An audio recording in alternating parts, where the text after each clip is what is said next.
ആപ്കി അദാലത്തിൽ film star പരിണിതി Chopra ഒപ്പം രാജ്യസഭാ മെമ്പറായ രാഘവ് ചട്ടയുടെ മേലുള്ള ആരോപണം ഇവർ സ്വന്തം ഇഷ്ടപ്രകാരം പ്രവർത്തിക്കുന്ന വ്യക്തികളാണ് എന്നുള്ളതാണ്.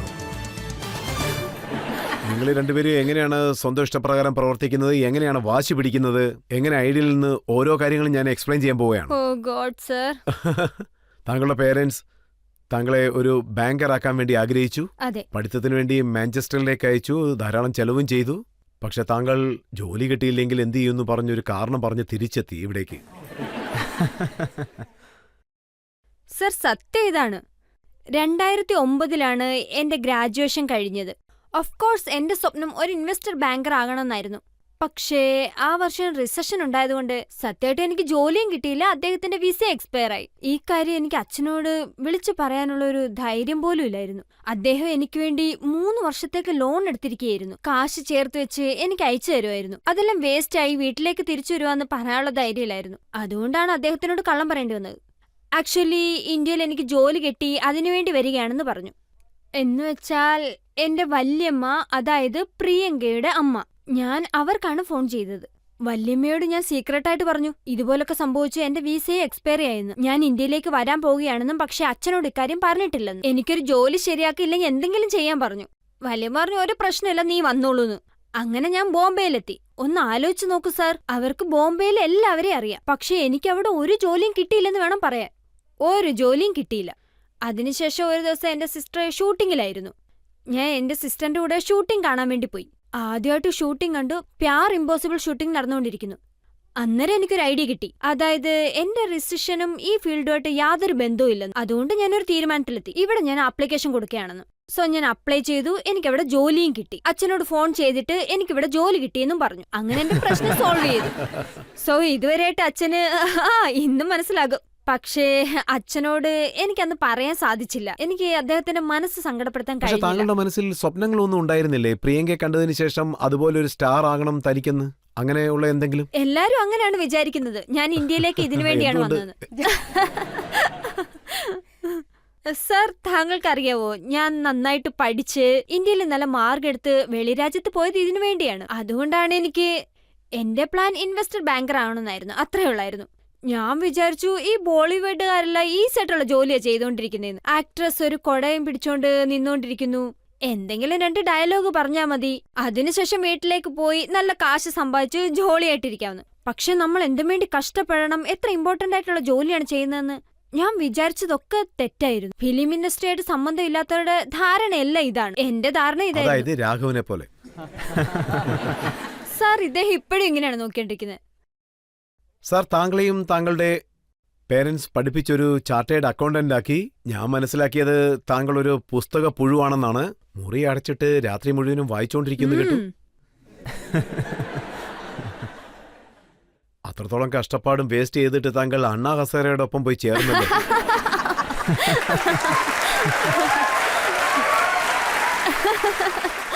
നോക്കൂ സാറേ, സത്യമെന്ന് പറഞ്ഞാൽ ഇതാണ്. ഞാനും ഇവരെ പോലെ തന്നെ ജീവിതത്തിൽ വേറൊരു കാര്യം ചെയ്യാൻ വേണ്ടിയായിരുന്നു ആഗ്രഹിച്ചത്. എനിക്ക് നല്ല ഓർമ്മയുണ്ട്, എൻ്റെ ക്ലാസ് ടീച്ചർ കുട്ടികളെ എല്ലാവരെയും എഴുന്നേൽപ്പിച്ച് ഭാവിയിൽ നിങ്ങൾ എന്താവും എന്ന് ചോദിച്ചു. അതായത് ഭാവിയിൽ ആരാവാനാണ് താല്പര്യമെന്ന് ചോദിച്ചു. ഞാനന്ന് പറയാറുണ്ടായിരുന്നത് എനിക്ക് മിലിറ്ററിയിൽ ചേരണമെന്നായിരുന്നു. എൻ്റെ ഫാമിലിയിൽ ഒരുപാട് പേര് മിലിറ്ററിയിൽ ചേർന്നിട്ടുണ്ട്. അതുകൊണ്ട് തന്നെ ഞാനും ഇന്ത്യൻ ആർമിയുടെ ഭാഗമാകാൻ ആഗ്രഹിച്ചു. പക്ഷേ എൻ്റെ ആ സ്വപ്നം നിറവേറാതെ തന്നെ പോയി. അതുകൊണ്ട് ഞാൻ ചാർട്ടേഡ് അക്കൗണ്ടൻസിയായിട്ട് മുന്നോട്ട് പോയി.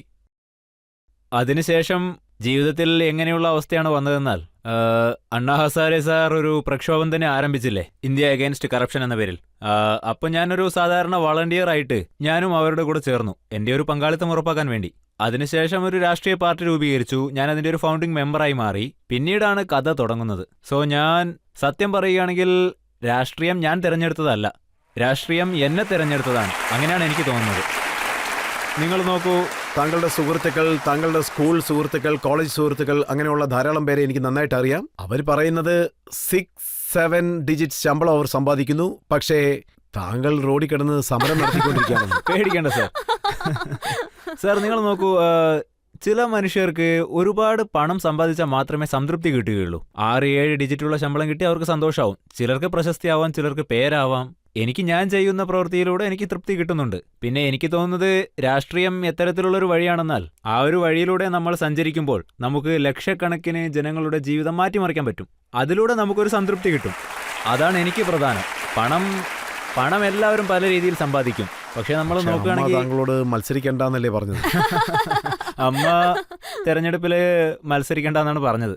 എൻ്റെ പാർട്ടി എന്നോട് പറഞ്ഞത് എന്താണെന്നാൽ 2019 ഇലക്ഷനിൽ നീ മത്സരിക്കണം എന്ന്. ഞാനപ്പോൾ പറഞ്ഞത് എൻ്റെ അച്ഛനോടും അമ്മയോടും ചോദിച്ചിട്ട് പറയാമെന്നാണ്. ഞാൻ പോയി അച്ഛനോട് ചോദിച്ചപ്പോൾ അദ്ദേഹം എനിക്ക് മത്സരിക്കാനുള്ള സമ്മതം തന്നു. പക്ഷേ എൻ്റെ അമ്മയെ കൊണ്ട് സമ്മതിപ്പിക്കാൻ എനിക്ക് 6 മാസം വേണ്ടി വന്നു. കാരണം ഞാൻ രാഷ്ട്രീയത്തിലും തെരഞ്ഞെടുപ്പിലും ഒന്നും നിൽക്കാൻ പാടില്ല എന്ന് എൻ്റെ അമ്മയ്ക്ക് ആഗ്രഹമുണ്ടായിരുന്നു. അവസാനം അമ്മയും എനിക്ക് പെർമിഷൻ തന്നതിന് ശേഷം എൻ്റെ മുന്നിൽ 2 കണ്ടീഷൻ വെച്ചു. അവര് ആ കണ്ടീഷൻസ് നിർബന്ധമായിട്ട് നടപ്പിലാക്കണമെന്നും പറഞ്ഞു. തെരഞ്ഞെടുപ്പിന്റെ റിസൾട്ട് എന്ത് തന്നെ ആയാലും ശരി.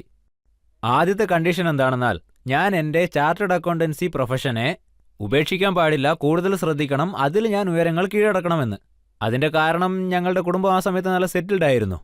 എനിക്ക് കാശിൻ്റെ ആവശ്യം അധികമൊന്നും ഉണ്ടാവാതിരിക്കാം, പക്ഷേ ഭാവിയിൽ ഒരിക്കലും നമ്മുടെ ഈ അവസ്ഥ മാറാൻ പാടില്ല.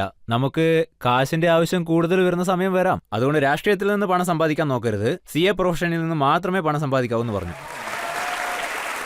ആൻഡ് രണ്ടാമത് അവരെൻ്റെ അടുത്ത് നിന്ന് വാങ്ങിയ വാഗ്ദാനം ഇതാണ്: നിനക്ക് കല്യാണത്തിനുള്ള പ്രായമായി, നല്ലൊരു പെൺകുട്ടിയെ കണ്ടുപിടിച്ച് പെട്ടെന്ന് തന്നെ കല്യാണം കഴിക്കണം. അത് തെരഞ്ഞെടുപ്പിന്റെ റിസൾട്ട് എന്ത് തന്നെ ആയാലും ശരി, കല്യാണം ഉടനെ തന്നെ കഴിക്കണം എന്ന് പറഞ്ഞു. പക്ഷെ ഞാൻ ആ വാക്ക് കൊടുത്തിട്ട് നിറവേറ്റിയില്ല. ഇദ്ദേഹം അമ്മയുടെ വാക്ക് കേൾക്കാതെ ഇലക്ഷനിൽ മത്സരിച്ച് ഇപ്പൊ MP ആയിരിക്കുക. പക്ഷെ താങ്കൾ ഇദ്ദേഹത്തിന് പറഞ്ഞു മനസ്സിലാക്കി കൊടുത്തില്ലേ ഇദ്ദേഹത്തിന്റെ പാർട്ടിയിലുള്ള ഓരോരുത്തരും ജയിലിൽ പൊയ്ക്കൊണ്ടിരിക്കുക എന്നുള്ള കാര്യങ്ങളെ കുറിച്ച്?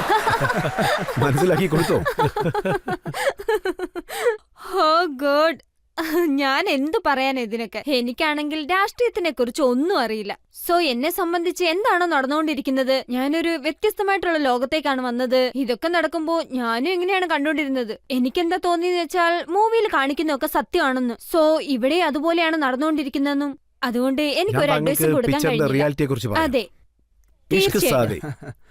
താങ്കൾ ചെയ്ത ആദ്യത്തെ സിനിമയാണത്. അർജുൻ കപൂർ ആയിരുന്നു അതിലെ ഹീറോ ആയിട്ട് അഭിനയിച്ചത്. അദ്ദേഹം എന്താ പറയുന്നത് വെച്ചാൽ താങ്കളോടൊപ്പം ജോലി ചെയ്യാൻ പറ്റിയതല്ല, താങ്കൾ ധാരാളം സംസാരിക്കുന്നു. ഈ കുറ്റച്ചാർത്ത് ഞാൻ ചെറിയ വയസ്സ് മുതൽ കേട്ടുകൊണ്ടിരിക്കുകയാണ്. എന്റെ പേരൻസും ഇതാണ് പറയുന്നത്, ടീച്ചേഴ്സും പറയുന്നത് ഇതാണ്, ഇപ്പോ നിങ്ങളും പറയുന്നു, ഇൻഡസ്ട്രിയിലും പറയുന്നു. പക്ഷെ ഞാൻ കുറച്ചേ സംസാരിക്കാറുള്ളൂ. എന്നോട് ചോദിക്കുക. രാഘവ്, താങ്കളുടെ മനസ്സിൽ തോന്നുന്ന കാര്യങ്ങൾ പറയാം. നോക്കൂ, എനിക്ക് എന്താ തോന്നുന്നതെന്ന് വെച്ചാ ഞങ്ങളുടെ വിവാഹ ജീവിതം നല്ല പോലെയാണ് പോകുന്നത്. അതിന്റെ കാരണം എനിക്ക് ബോളിവുഡിനെ പറ്റി ABCD പോലും അറിയില്ല, അവൾക്കും പൊളിറ്റിക്സിനെ പറ്റി ഒന്നും തന്നെ അറിയില്ല. അതുകൊണ്ട് ഞങ്ങളുടെ വണ്ടി നല്ല രീതിയിൽ തന്നെ മുന്നോട്ട് പോകുന്നുണ്ട്. കാരണം മാഡം സംസാരിക്കും, താങ്കൾ സംസാരിക്കാറേ ഇല്ല. അതെ. നിങ്ങൾ പറഞ്ഞ ഞാൻ അധികം സംസാരിക്കാറില്ല. അല്ല, എനിക്ക് ഇവളുടെ ശബ്ദം ഭയങ്കര ഇഷ്ടമാണ്. അതുകൊണ്ട് അവൾ എത്ര തന്നെ സംസാരിച്ചാലും ഞാൻ അത് മുഴുവനും കേട്ടുകൊണ്ടേയിരിക്കും. എങ്ങനെ അർജുൻ കപൂർ താങ്കളോടൊപ്പം ജോലി ചെയ്യാൻ താല്പര്യം ഇല്ലെന്ന് പറഞ്ഞു പോ, അതുപോലെ തന്നെ രാഘവിനോടൊപ്പം ജോലി ചെയ്യാൻ താല്പര്യം ഇല്ലെന്ന് ആരെങ്കിലും പറഞ്ഞിരുന്നു? ഉണ്ടാവാം സാർ, ഉറപ്പായിട്ടും ഉണ്ടാവാം. പാർലമെന്റിന്റെ അകത്തുണ്ടാവാം, വേറെ പാർട്ടിയിലുണ്ടാവാം, പിന്നെ ഞങ്ങളുടെ പാർട്ടിയിൽ തന്നെ ഉണ്ടാവാം. സോ അതുപോലുള്ള ആളുകൾ ഉറപ്പായിട്ടും ഉണ്ടാവും. രാഹുൽ ഗാന്ധി താങ്കളെ മീറ്റ് ചെയ്തതുപോലെ താങ്കൾ എത്രത്തോളം പരിശ്രമിച്ചിട്ടും അദ്ദേഹം ഒരു അണ്ടർസ്റ്റാൻഡിംഗിലേക്ക് എത്തിയില്ല. എനിക്കെന്താ തോന്നുന്നതെന്ന് വെച്ചാ രാഹുൽ ഗാന്ധി സാറും ഹരിയാനയിൽ മുന്നണി വെക്കാമെന്ന് വിചാരിച്ചിരുന്നു. ഞാനും അദ്ദേഹത്തിനോട് ഒരുപാട് തവണ സംസാരിച്ച് നോക്കി. ഞങ്ങളുടെ നേതാവ് കെജ്രിവാൾ സാറ് ആ സമയത്ത് ഇല്ലാതിരുന്നതുകൊണ്ട് ഈ സംസാരിക്കാനുള്ള ചുമതല എനിക്കായിരുന്നു തന്നിരുന്നത്. പക്ഷേ അവരുടെ പാർട്ടിയുടെ ലോക്കൽ യൂണിറ്റ്, അവരുടെ പാർട്ടിയുടെ ലക്ഷ്യങ്ങളും പ്രവർത്തനങ്ങളും ഒക്കെ എങ്ങനെയായിരുന്നു എന്ന് വെച്ചാൽ അവർ മുന്നണി രൂപീകരിക്കാതെ തന്നെ തെരഞ്ഞെടുപ്പിൽ മത്സരിക്കാമെന്ന് വിചാരിച്ചു. പക്ഷെ അവരങ്ങനെ മത്സരിച്ചില്ല. പിന്നെ എനിക്കെന്താ തോന്നിയെന്ന് വെച്ചാൽ हमारी आरज़ू का ख्याल रखते तो कुछ और बात होती, हमारी हसरत की फिक्र होती तो कुछ और बात होती. आज वो भी पछता रहा होगा मेरा साथ छोड़कर, अगर साथ साथ चलते तो कुछ और बात होती.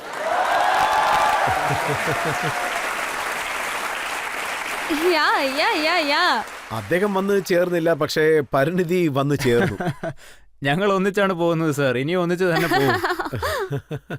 ഞങ്ങൾ ഒരു കക്ഷിയായിട്ട് മാറി.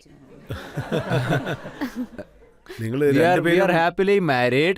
She is happy and I am married. You just keep quiet. ഇദ്ദേഹം എപ്പോഴാണോ രാഷ്ട്രീയം സന്തോഷമാണെന്ന് പറഞ്ഞത് അതേപോലെ ബോളിവുഡും എന്നെ സന്തോഷവതിയാക്കുന്നു. സത്യത്തിൽ ഞാൻ അതിൽ നിന്നൊക്കെ പഠിച്ചത് ഞാൻ സെറ്റിലേക്ക് പോകാൻ തുടങ്ങിയതിനു ശേഷം ലിറ്ററലി താങ്കൾ എന്താണ് സെറ്റിലേക്ക് പറയേണ്ടതെന്ന് എങ്ങനെയാണ് വെച്ചാ പോയെന്ന് പറയൂ. ഓ സാർ, ഇത് വളരെ നല്ലൊരു സ്റ്റോറിയാണ്. ഞാനൊരു കാര്യം പറയാം. എന്റെ പേര് പരിണിതി. പരിണിതിയുടെ മീനിങ് ഡെസ്റ്റിനി. പിന്നെ ഞാൻ ജനിച്ചതിന് ശേഷം കുറേ നാൾ കഴിഞ്ഞാണ് എനിക്ക് പേര് വെച്ചത്. പിന്നെ ഏതോ ഒരു തിരുമേനിയാണ് പറഞ്ഞത്. ആ കാലത്തിൽ അതൊക്കെയായിരുന്നു വിശ്വാസം, ഇപ്പോഴും തന്നെയാണ്. പായിൽ തുടങ്ങുന്ന പേര് വെക്കണമെന്ന് അച്ഛനോടും അമ്മയോടും പറഞ്ഞിരിക്കുന്നു. പായിൽ അവർക്ക് ഒരു പേരും ഇഷ്ടപ്പെട്ടില്ല. പ്രിയങ്ക എന്ന് തന്നെ പേര് വെച്ചു. പ്രിയങ്ക എന്ന് already പേര് വെച്ച് കഴിഞ്ഞു. കറക്റ്റ്, അത് യൂസായി. സോ വളരെ നാളുകളായി എന്ത് പേര് വെക്കണമെന്ന് ആലോചിച്ചുകൊണ്ടിരുന്നു. ഒരു ദിവസം അവരൊരു മൂവി കണ്ടുകൊണ്ടിരിക്കുമ്പോൾ ഒരു ബേർഡ് കണ്ടു. അതിന് പരിണിതി ഒന്നുമില്ലായിരുന്നു. പരിണിതി എന്ന് വെച്ചാ എന്താണെന്ന് കുറെ പേരോടൊക്കെ ചോദിച്ചു. ഇതിന്റെ മീനിങ് ഡെസ്റ്റിനി എന്ന് വരുമെന്ന് അറിഞ്ഞു. സോ മമ്മി ഇപ്പോഴും പറയും, നീ സിനിമയില് അഭിനയിക്കുന്നതിന് ഡെസ്റ്റിനി കറക്റ്റ് ആയിരിക്കുമെന്ന്. കണ്ടതിന് ശേഷമാണ് പേര് വെച്ചതെന്ന് കുറെ നാളായിട്ട് അന്വേഷിച്ചുകൊണ്ടിരിക്കുകയാണ്. അങ്ങനെയാണ് പേര് വന്നത്. So it was my destiny. ഞാൻ എത്രയോ തവണ ശ്രമിച്ചു നോക്കി. വേറെന്തെങ്കിലും ചെയ്യാം, ബാങ്കറാകാം, വേറെന്തെങ്കിലും ആകാന്നൊക്കെ. പക്ഷെ അത് നടന്നില്ല അൾട്ടിമേറ്റ്ലി. അങ്ങനെ ഒരു ഡിസിഷൻ എടുത്താണ് ലണ്ടനിൽ നിന്ന് തിരിച്ചു വന്നത്. ഇവിടെ ഒരു കമ്പനി ജോലിക്ക് കയറി. ഞാൻ അവിടെ ഒരു എംപ്ലോയി ആയിരുന്നു, സാലറി എംപ്ലോയി. ആദിത്യ ചോപ്രാജി എന്റെ ബോസ് ആയിരുന്നു ആ സമയത്ത്. അദ്ദേഹത്തെ ഞാൻ മീറ്റിംഗ് വെച്ച് കണ്ടുമുട്ടുമായിരുന്നു. സോ ആ സമയത്ത് അവിടെ ഇവിടെയൊക്കെ ആയിട്ട് നിങ്ങൾക്ക് തന്നെ അറിയാവല്ലോ.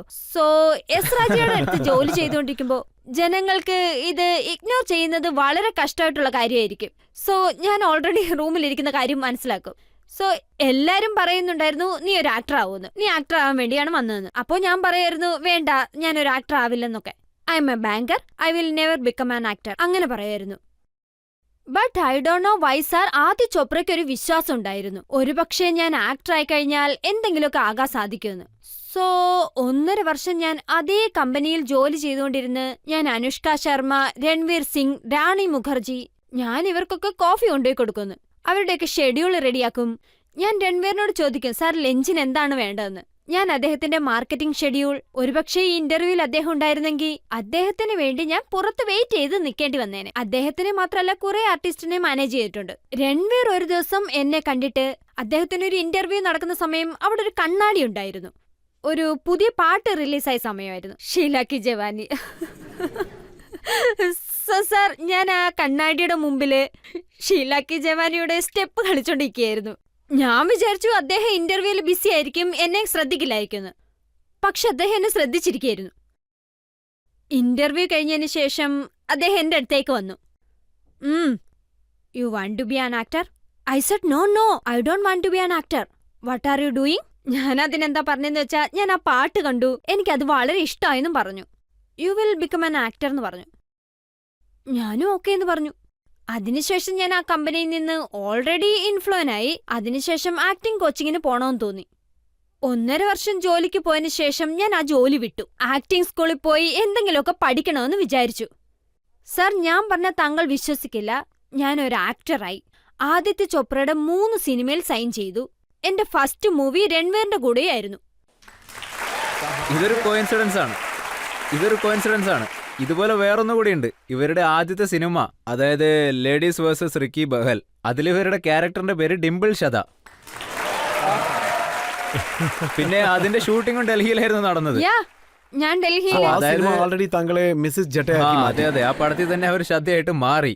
ഞാൻ ആദ്യമായിട്ട് ഇദ്ദേഹത്തിന്റെ ഫാമിലി മീറ്റ് ചെയ്തപ്പോ ഇദ്ദേഹത്തിന്റെ ബ്രദർ എപ്പോഴും ചിരിച്ചുകൊണ്ടിരിക്കുന്ന ആളാണ്. അദ്ദേഹം ആദ്യമായിട്ട് എന്നോട് വന്നിട്ട്, ഹായ്, നിങ്ങൾ ഞങ്ങളുടെ ഫാമിലിയിലേക്ക് വരുമെന്ന് മനസ്സിലായെന്ന് പറഞ്ഞു. ഞാൻ എങ്ങനെയെന്ന് ചോദിച്ചു.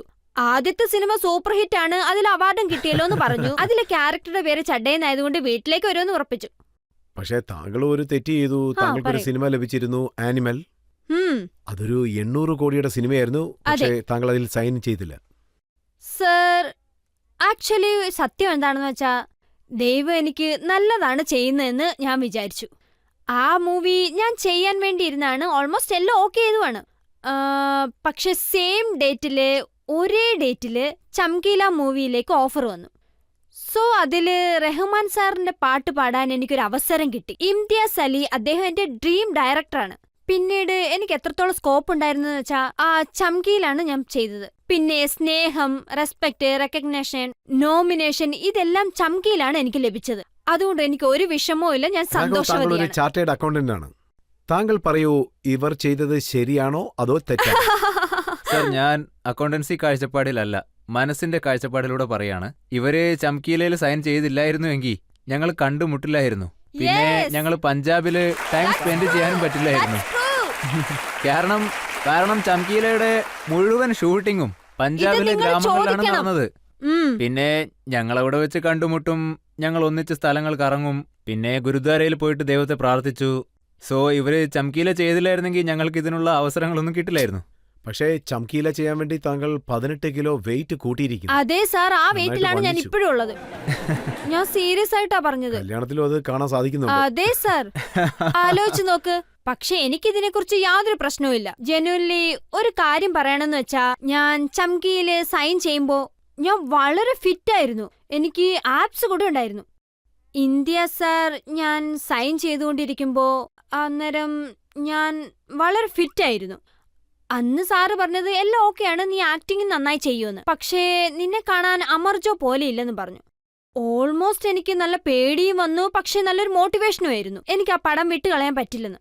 ഞാൻ സാറിനോട് പറഞ്ഞു എനിക്ക് 2 മാസം സമയം തരണമെന്ന്. ഞാൻ അതുപോലെ ആയി കാണിക്കാന്ന് പറഞ്ഞു. സോ അന്ന് ഞാൻ ആഹാരം കഴിക്കാൻ തുടങ്ങിയതാണ്. പൊറോട്ടയും പിസയും ഒന്നും കളഞ്ഞില്ല. ആ സമയത്ത് ഷോട്ടില് റോളിന് വേണ്ടിയിട്ട് genuinely I was so happy. ചംകിയില് ഞാൻ എന്തായെന്ന് വെച്ചാ ഇതുപോലെ നല്ല തടിച്ചിട്ട് സോ ഇവർക്ക് മോട്ടിവേഷൻ ലഭിച്ചു.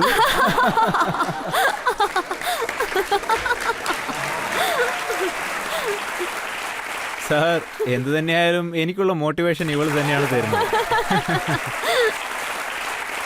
ഇപ്പൊ ഓഡിയൻസിൽ നിന്ന് ആർക്കെങ്കിലും ചോദ്യം ചോദിക്കാം. എന്റെ ചോദ്യം പറഞ്ഞിത മാം നിങ്ങളോടാണ്. പറയൂ. മുംബൈയിലെ കോൺസേർട്ട് നടന്നിരുന്നു. അതിൽ നിങ്ങൾ വളരെ നന്നായിട്ട് പാടിയിരുന്നു. അങ്ങനെയാണോ? പക്ഷെ നിങ്ങളെ ഭയങ്കരമായിട്ട് ട്രോൾ ചെയ്തിരുന്നു. അതെ.